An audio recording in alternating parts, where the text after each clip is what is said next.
An administration that looks like America, this time on Right Angle. I'm Scott Ott with Bill Whittle and Stephen Green. And gentlemen, that is the claim and the aspiration of Joe Biden as he tries to put together his team for what he hopes will be a successful presidency.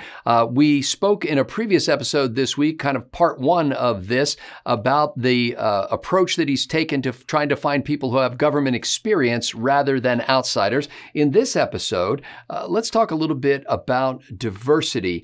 Bill Whittle, the campaign has made much of the fact that some of the top positions are being, at least he's nominating people who are represent some kind of group of significance in this country. For example, first woman Treasury Secretary Janet Yellen, Latino Alejandro Mayorkas as Homeland Security Secretary, Black woman Linda Thomas-Greenfield as UN Ambassador, Avril Haines, who's also a woman, first woman as the Director of National Intelligence, and then, of course, Kamala Harris, who is the Vice President, who's not only the first female running mate or Democratic, how do you say this? What is she the first? If she is chosen by the Electoral College, she will be the first female vice president, the first black vice president, and the first woman of Asian communist, Indian the first communist vice president. No. We had I don't think that would be the first one. No. In any case, Bill, is there any value at all if you've got a large pool of nominally qualified people to choose from? Do you think there's any value at all from a public relations standpoint of demonstrating that you have gone into every corner of America and found people, in some cases, who have been underrepresented in the top echelons of government? Demonstrating is the word. I have very clear feelings about this. The institutional barriers to people entering public life, government life, any form of life, have been down for 50 years now, really, for all intents and purposes. And for the last 30 years, all of the social tides have been in favor of minorities and pushing them and representing them and so on and so forth.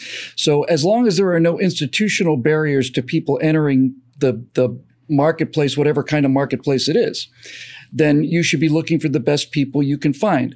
And if those best people you can find are Black, Hispanic, women, or whatever, then fantastic. And if they're not, then by hiring them and saying, I'm hiring this person because he's Hispanic or because they're a woman, when they're not, then that is the kind of institutionalized racism that I come to expect from the Democratic Party.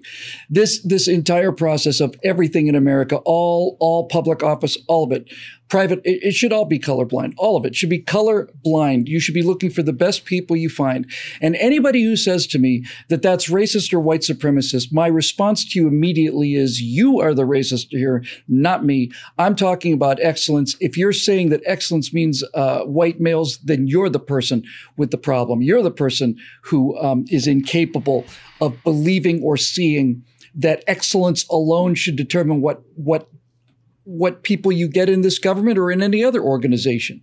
This idea of casting for color is insulting to me. It's insulting to everybody, I think. I think it's just insulting. And this is the harm that comes from things like affirmative action. So let me just be clear on this. There's no question that Black Americans are economically disadvantaged relative to white Americans, and their opportunities to go to college and so on are more limited, or had been anyway. So let me just be crystal clear on this. Affirmative action is saying that we're going to have lower admission scores for Black students than for white students. And they argue that this is designed to allow more Blacks to enter college and so on and so forth. But what all that does is it degrades the achievements of Black scholars who would have been able to meet any barrier and lowers the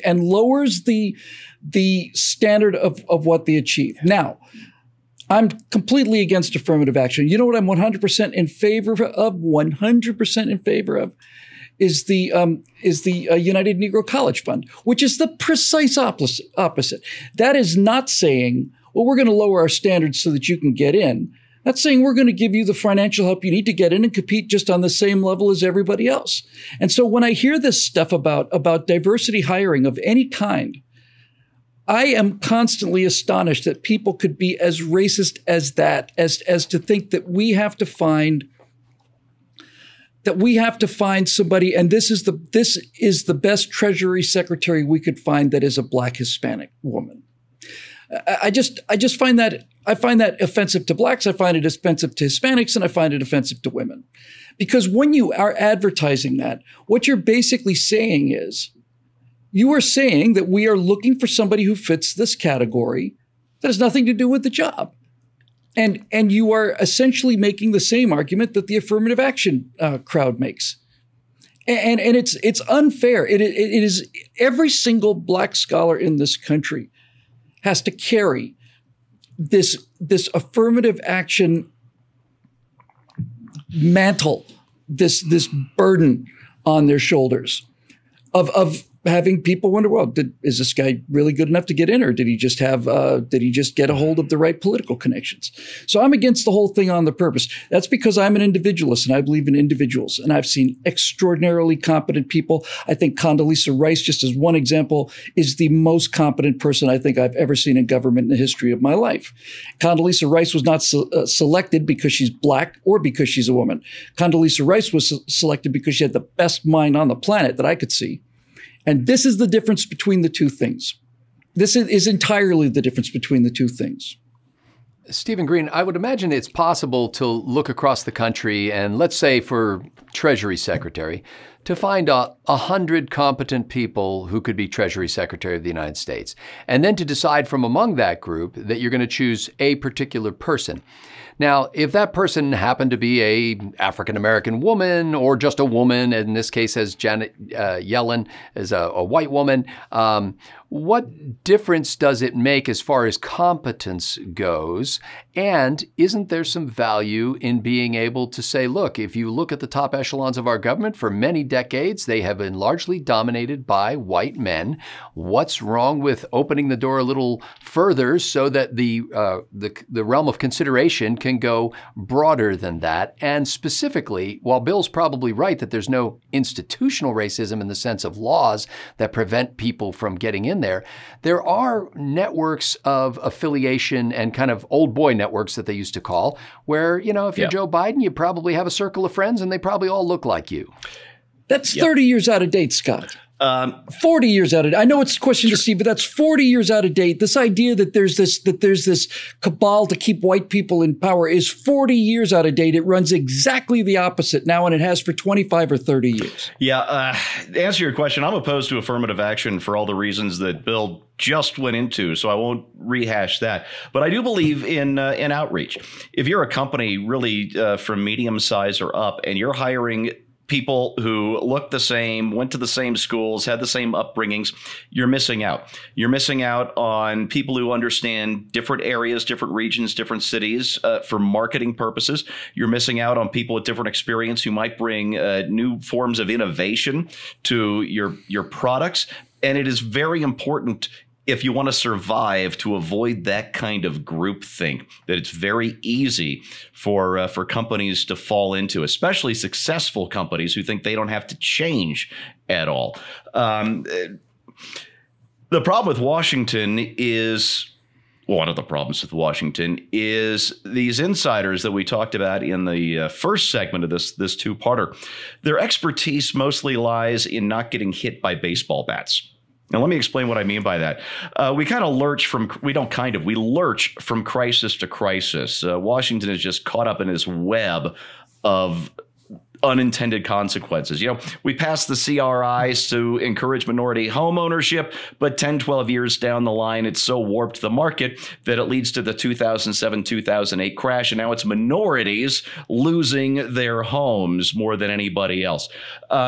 So what we're playing is this constant game of the baseball bat. Do you ever play the balance of the baseball bat game, where you take the baseball bat and you balance the butt end of it on the palm of your hand, and you try and balance it? Well, every time you move your hand to keep that bat balanced upright, you overcorrect, because you can't help it. You're going to overcorrect. And you start gyrating more and more and more until, boom, the bat falls down. You can't help it.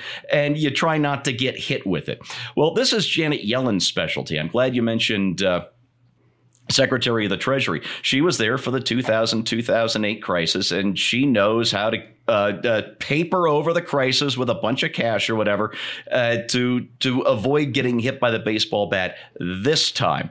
The problem is by papering things over with cash infusions and all the rest, you're just generating new instances of unintended consequences down the road. So I'm less interested in whether somebody has the right credentials or the right color for any of these jobs. What I'm looking for isn't somebody who can give me a 2-hour lecture on the difference between gender fluid and transgender, and maybe somebody who's read the Federalist Papers and understands the actual intent of this federal government and might work to get us back to that place. When the last crisis hits, it's going to be a big one. And we're really going to regret, no matter what color or what sex any of these people were, as long as they're the ones who continue this process of papering over the next crisis, leading to the next even bigger crisis after they're out of office.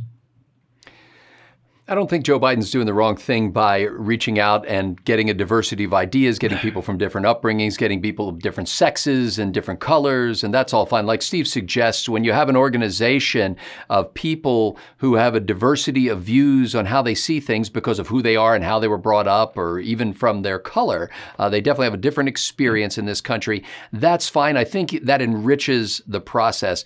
The only correction that I would issue in this is to say, when you do that and you make those appointments and you announce that, you should be talking almost entirely about that person's competency to do the job, not about whether they were a woman or a black or Latino or whatever. It's going to be obvious that those things are true, and people will notice. So you don't have to shout out to your base and say, "Look, I hired a woman. Look, I hired a Latino guy. Look, I hired a black woman." You don't have to say that.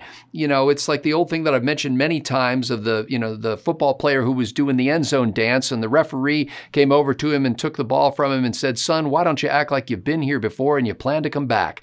In other words, if you really want a country where blacks and Latinos and women and handicapped people and transgender people or whoever it else is that you think is getting a bum deal and deserves a better one, if you want to have a country like that where those people are treated as experts and competent in their field, then treat them as experts and competent in their field. If you start to put this kind of weight upon them and say, well, Alejandro Mayorkas, who likes to be called Ali, is going to be the first, whatever he is at that time, what you're doing then is you're making him and his performance in office representative of that group of people and placing a burden on his shoulders that has no business being there. I don't care whether Janet Yellen is a good female Treasury Secretary. I want to know if she's going to be a good Treasury Secretary. And I'm not specifically saying you can be colorblind. I don't believe that. I think people see color, they see sex, they see sexual preference, they see all that kind of stuff. That's fine.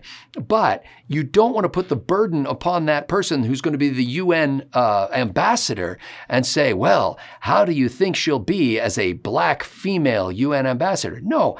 Will she represent the United States of America at the United Nations in a way that brings honor to the nation?